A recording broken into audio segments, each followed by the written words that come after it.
l'humanité.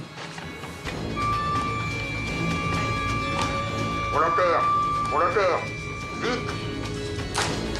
Oxygène. Une de leurs premières études porte sur les expériences de mort imminente qui se produisent lors d'un arrêt cardiaque. Chargé. Go. 1. Ces scientifiques ont étudié les témoignages de ceux qui ont été réanimés. Go.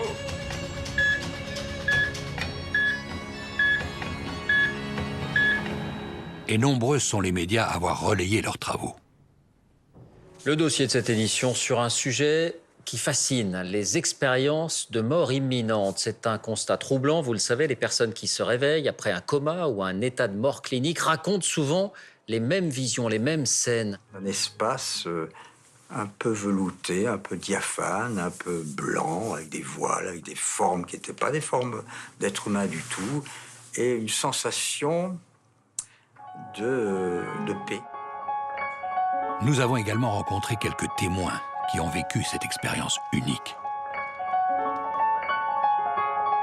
Je suis sortie de mon corps, donc j'étais plus dans cette dimension matérielle.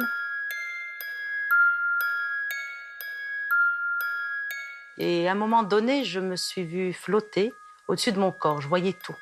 Le gynécologue était hors de lui, criait, il disait « on la perd, on la perd ». Et la première chose qui m'est venue, c'est de me dire mais je suis morte, et c'était vraiment complètement naturel comme sensation. Ça a duré combien de temps? Je ne sais, mais je suis dans le hors-temps où la seconde et l'éternité sont la même chose.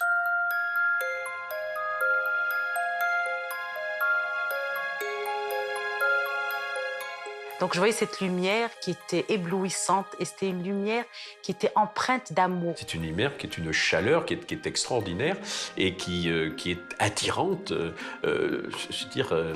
Moi-même, après, je dis, on n'a pas de mots, on essaie de le dire pour que les gens comprennent. J'étais dans un état de félicité absolue, en fait. Un état de... plus que du bien-être, plus que de l'amour. En tout cas, c'est ce sentiment d'être aimé sans jugement, complètement, pleinement, comme j'ai jamais ressenti ça sur Terre, en fait. Je me suis retrouvée dans un tunnel avec des silhouettes de part et d'autre qui m'accueillaient. Et face à moi, il y avait des personnes en arc de cercle, avec une personne plus charismatique qui était au milieu. J'avais la sensation que c'était un retour à la maison. En fait, je ne connaissais pas ces personnes-là, mais j'avais confiance en elles. Je vais subir donc un jugement, mais ce jugement, ce n'est pas un jugement tel qu'on pourrait le penser. Ce jugement, ce n'est pas péremptoire. C'est moi qui me juge, ce n'est pas la lumière qui me juge. En fait, c'était tous les petits actes qui étaient faits sans amour qui apparaissaient. C'est moi qui m'aperçois que je suis un être qui doit devenir meilleur au sens de cette lumière qui m'attire. J'étais encore là-haut, là où je ne sais pas, et je voulais y rester. Tous décrivent cette même expérience de décorporation.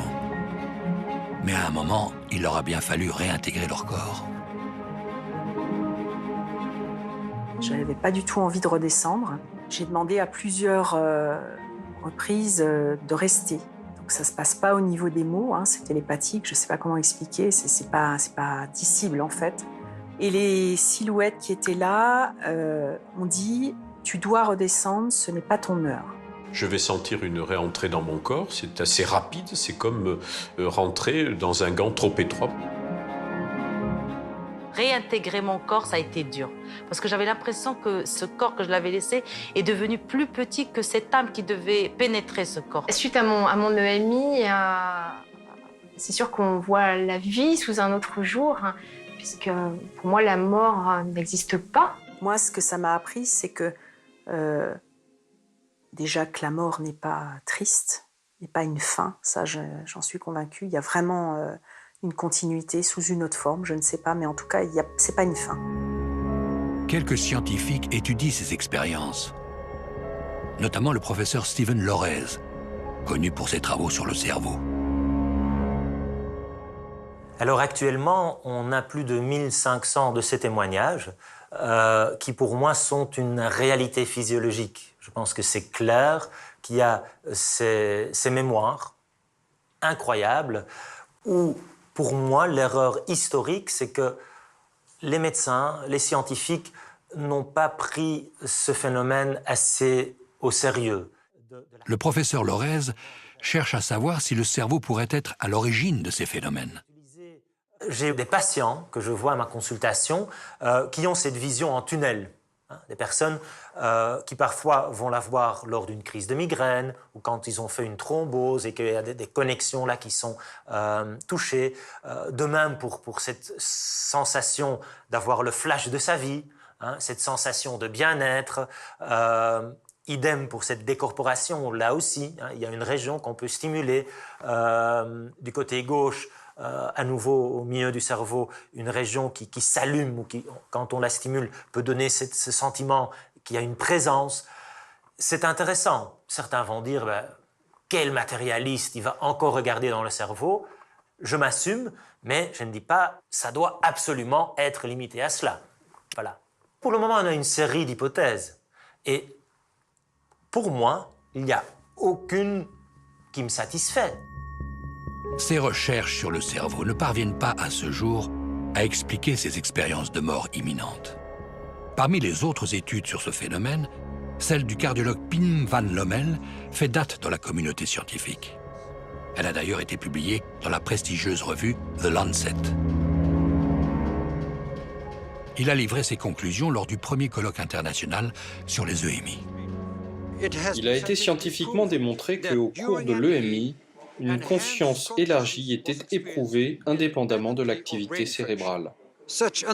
Une telle compréhension modifie également notre opinion sur la mort, du fait de la conclusion quasi inévitable qu'au moment de la mort physique, la conscience va continuer d'exister dans une autre dimension, dans un monde invisible et immatériel.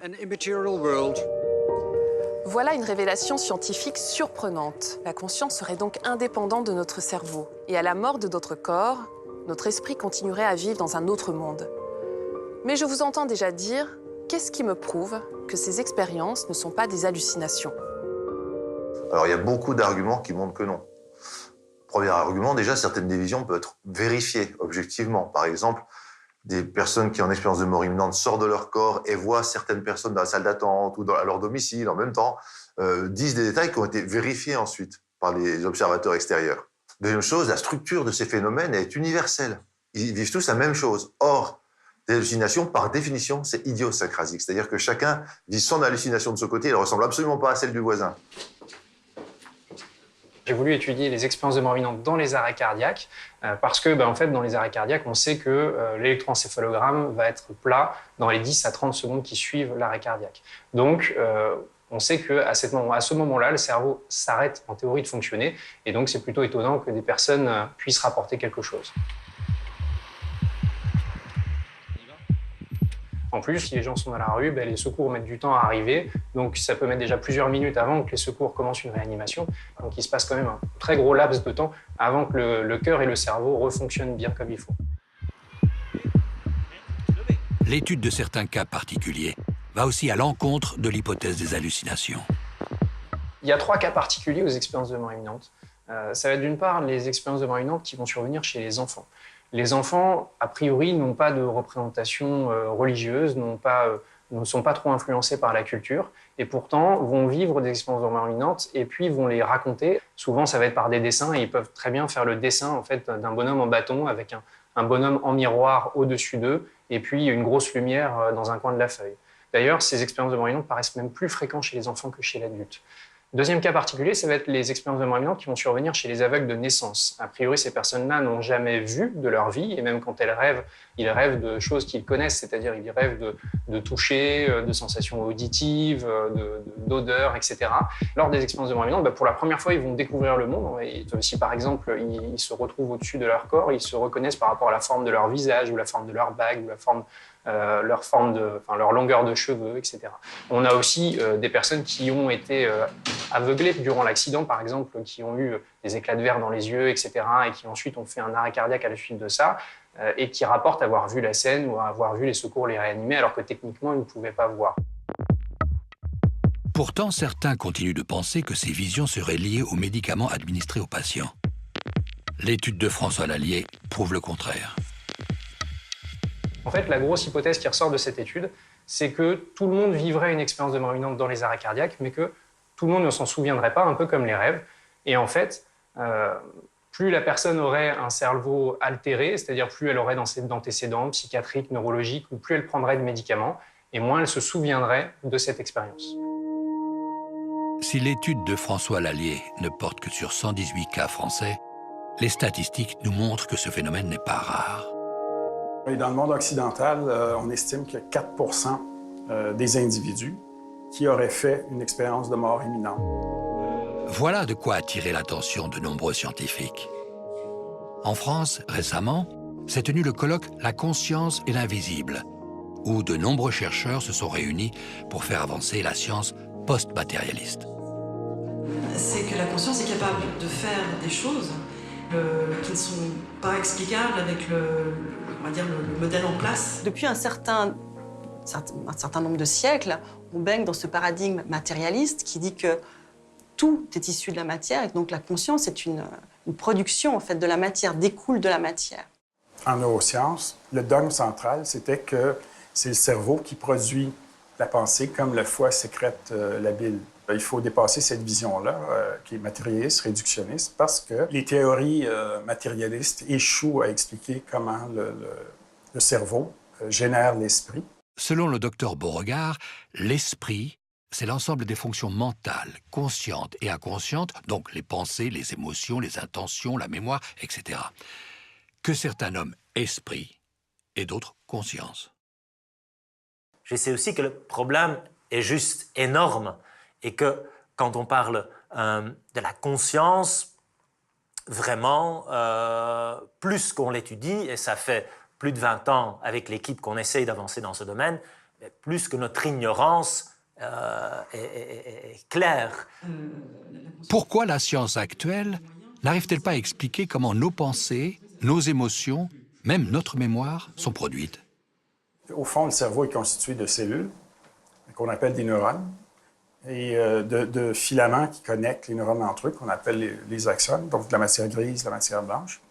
Mais comparé aux autres cellules de l'organisme, ces cellules-là n'ont rien de particulier.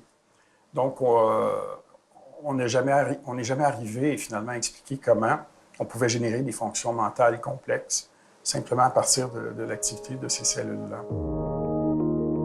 Si la matière, en l'occurrence notre cerveau, se révèle incapable de produire un phénomène immatériel comme une pensée, alors d'où proviennent nos pensées, notre conscience? Cela amène des scientifiques à élaborer de nouvelles hypothèses. C'est le cas de Thierry Janssen, chirurgien et fondateur d'une école destinée aux médecins et personnels soignants.